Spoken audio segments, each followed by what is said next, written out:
In Minecraft, there is a very rare chance that a special village can form. One that has already been taken over by zombies and is slowly returning back to the elements. When I saw this village, I knew that it just had to be transformed. And so I present you with my transformation of a zombie village. Let's get started with my process of building this, starting with the removal of all of those trees.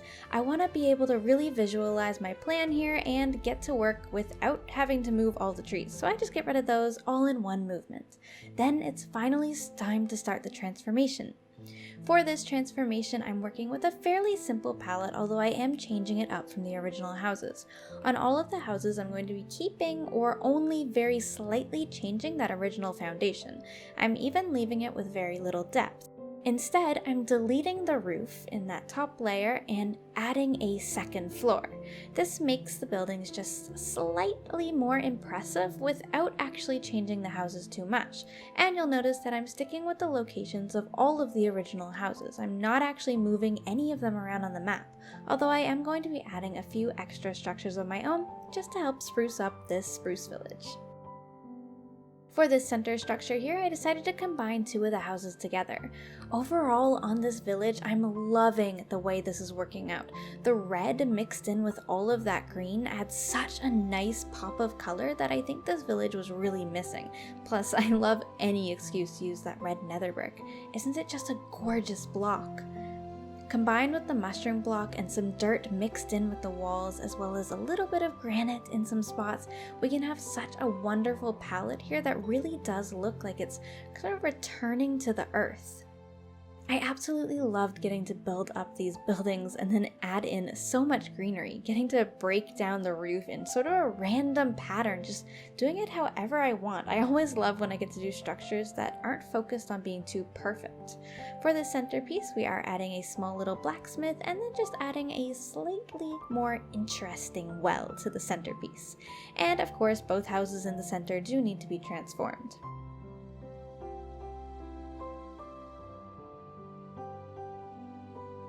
At this point in the build, I'm getting a little bored of just repeating the same thing over and over for all of these houses. So how about we take a little break and shift our focus, shall we?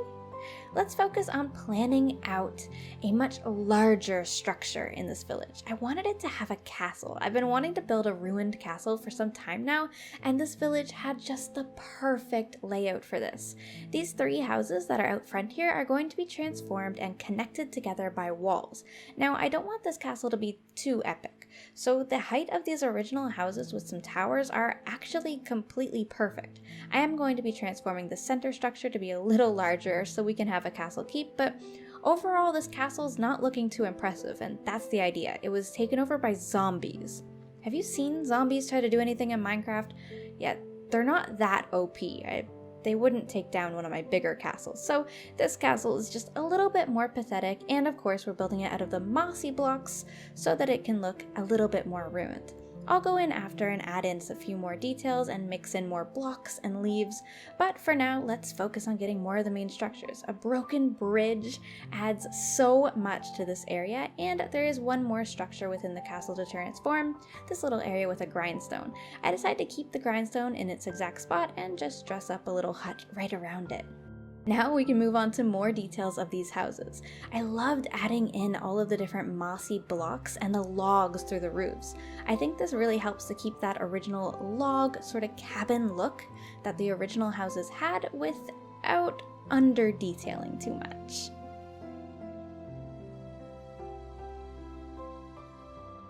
Alright, so while we're on the topic of detailing, I just wanted to take a quick moment in game and show you what this process actually looks like. Because I realize on the time lapse it looks like it's just a super easy, super quick, gets done in like 30 seconds, but that's really not the case. I'm literally going along all of these walls now where I've done just this pure mossy look, and I'm going along all of these and I'm going to be adding in all of these different blocks, and in some areas we'll do stairs, whether they're upside down. Gotta do windows. I'll probably take out that window right there. Yeah, I don't want too many windows. that's looking good. We'll keep just mixing in some of this, not too randomly, kind of in little patches. And hopefully by the end of it, we will have a much more detailed wall. Also going to be adding in lots and lots of these lovely bushes. Oh goodness, this is one of those builds where I wish there was more space on the hotbar because I just don't have enough blocks in my inventory right now. Anyways, I'm gonna get back to detailing and let you guys skip over all of this more painful part of the build. Continuing on now with just a few more finishing details. First of all, we have this beautiful river here, so why not add a nice cobblestone bridge to it? This adds such a nice detail, and a tree to top it all off. And then we have these farms to worry about. I don't want the farms to be too built up, so we're just going to sink those into the ground and make them look a little bit trampled. And after that, the build will be complete.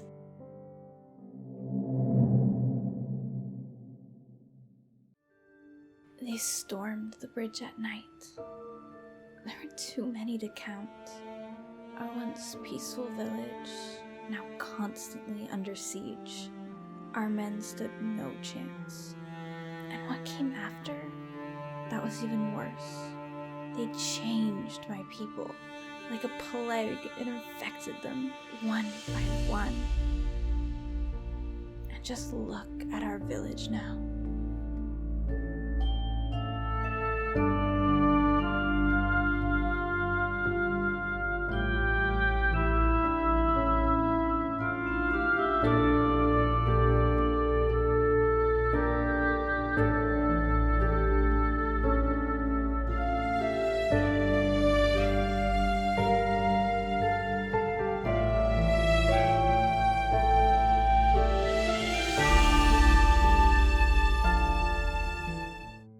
Alright everyone, now that you've seen a nice overview of this village, I wanted to take you on a little tour with the BSL shaders and just show off some of those smaller details that are harder to see in the time-lapse.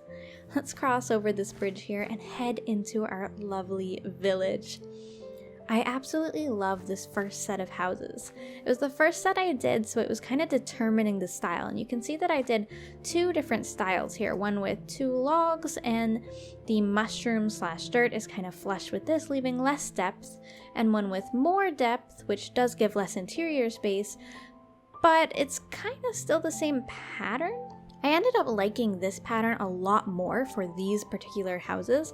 I think it suited the style of the foundation more and left more room for details with the sort of breaking of things that I did. And the berries act as a very nice pop of color to balance out all of that green on the bottom with some of the red on the top. I love the way that these came together.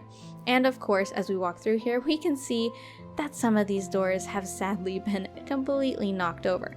But we do have some of the original chests exactly as they were. I love that I was able to leave some of the foundations in their place, so that's definitely a very cool part of this village.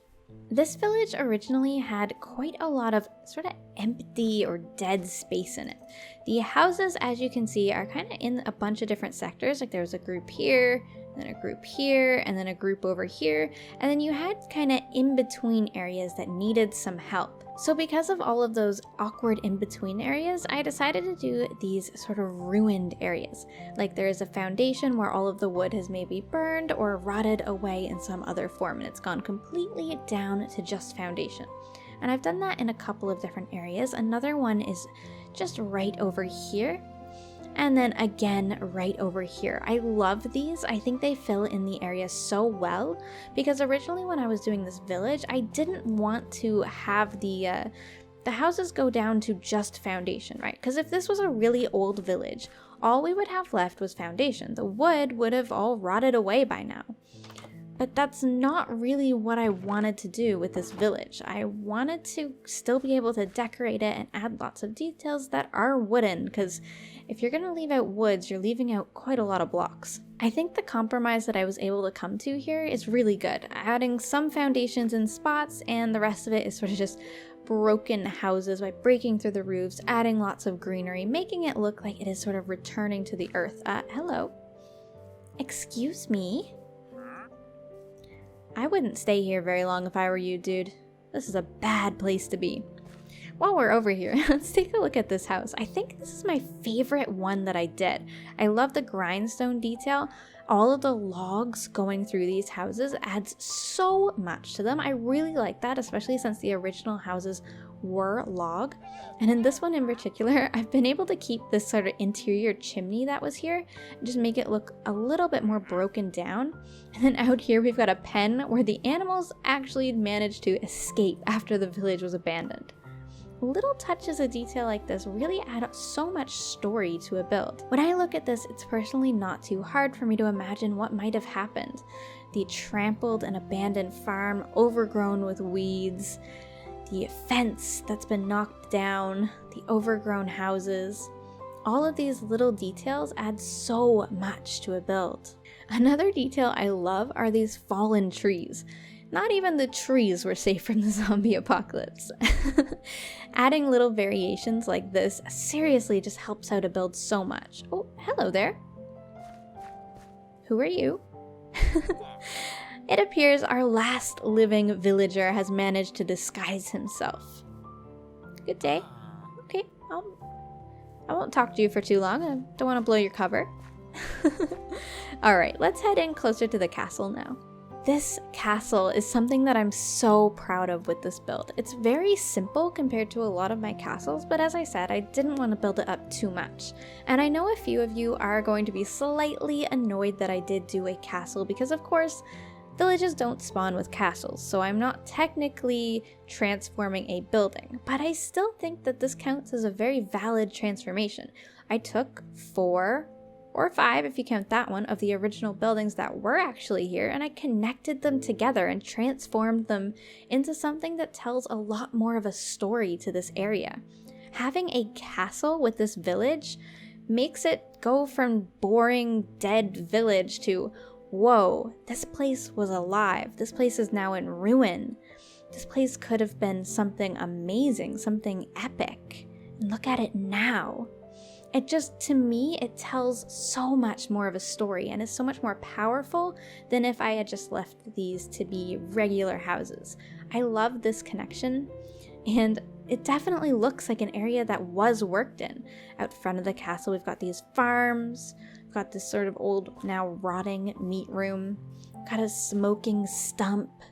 Again, more of this stuff, the fires that have gone out, the well that is kind of dried up, there's no water buckets around here. Things look like they could have been amazing at one point. I'm particularly proud of the fact that I was able to keep this grindstone here. When I was thinking about what to do with this original little like leaning hut that was over this grindstone, I was like, maybe I'll just sort of get rid of it. I mean, it doesn't really fit with the castle, but this actually fits super well with the castle. I love this whole area with the broken bridge up above it. Ugh, it just works so well in my opinion. I think I might have spent a little bit too long working on this village. I don't feel so good. Alright, well, it's time for me to get out of here. I really hope that you enjoyed this build and got some inspiration from here. Thank you so much for watching and supporting my channel, and don't forget to subscribe if you'd like to see more content like this. By the way, these shaders that you're seeing right now, these are Voyager shaders. Don't they look so cool? Oh my gosh, I'm lagging like crazy on a laptop trying to use these, but so cool. Such a good vibe and atmosphere to this area. Thanks for watching, everyone. Goodbye!